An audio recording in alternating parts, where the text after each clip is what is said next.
With Thanksgiving over and winter right around the corner, the spooks and ghouls of Halloween may be fading into memory. But today, scary monsters and supernatural creatures are a year-round aspect of our popular culture. One look at our movies and television shows reveals a fascination with these unearthly beings, from the increasing use of previous staples of horror like vampires and werewolves in teen-marketed franchises such as Twilight, to the rising numbers of shows starring alleged monster hunters, like Ghost Finders or Finding Bigfoot.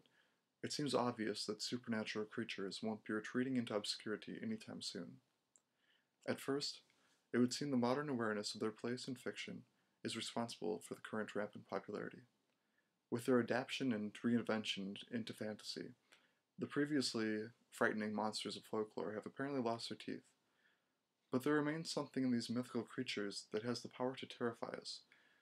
A ghost story told around a low campfire still sends a shiver down our spine, even as we tell ourselves that none of it's true, and as you attempt to drift out to sleep, the shadows and creaks of the nighttime world might keep you wide awake, no matter how many times you can reassure yourself it's all just make-believe. It's this uncertainty that gives them their true appeal. Stories and tales told around the fire about ghosts and other monstrous creatures of folklore go back for thousands of years into the shrouded depths of human history. In fact, there's an eerie parallel between many of folklore's most famous beasts across separate cultures. Even when divided by mountains or oceans, the Yeti of the Tibetan Himalayas, the Sasquatch of the American Northwest, are examples of this strange coincidence. Is it possible it's no coincidence at all, but instead one common origin and reality that inspired each of these stories? Could the stories of ghosts, Bigfoot, or even vampires be true after all? Fortunately for all those inquisitive questioners out there, scientists with too much time on their hands have discovered the basis for at least one of the many myths and monsters that haunt our nightmares. Unfortunately for the true believers, none of these answers include a secret cabal of vampires or roaming packs of werewolves. Once again, science spoils all the fun by finding rational explanations for supernatural phenomena we associate with some of our most famous creatures of folklore. The most popular supernatural being is undeniably the vampire. Ever since Bram Stoker's Dracula, these blood-sucking fiends have held a commanding place atop the ranks of the supernatural, and with good reason. They've got it all. Undead immortality, a thirst for blood, the creepy eroticism that accompanies that intimate act of blood-sucking. Is there really only one origin behind such an unnatural creation? In this case, the scientists must turn to the historians for advice. Far back in European history, when sickness would sweep through a village, it was seen not as a virus or a bug, but as a curse, an indicator of some evil presence that could be traced back to a source.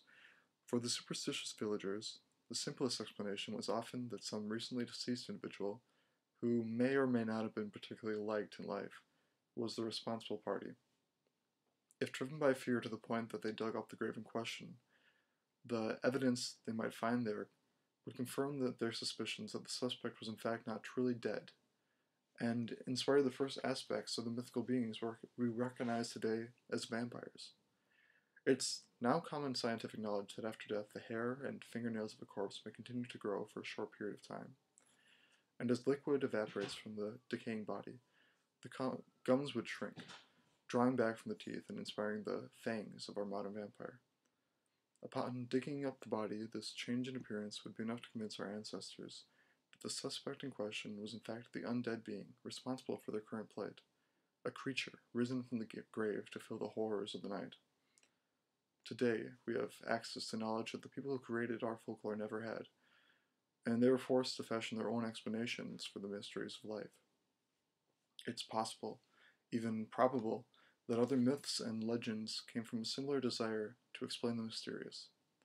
These stories and characters are still a defining part of our world today, and it's likely they'll continue to be so in the future, because they resonate with something that lies in the heart of each one of us, our fear, but also our curiosity of the unknown.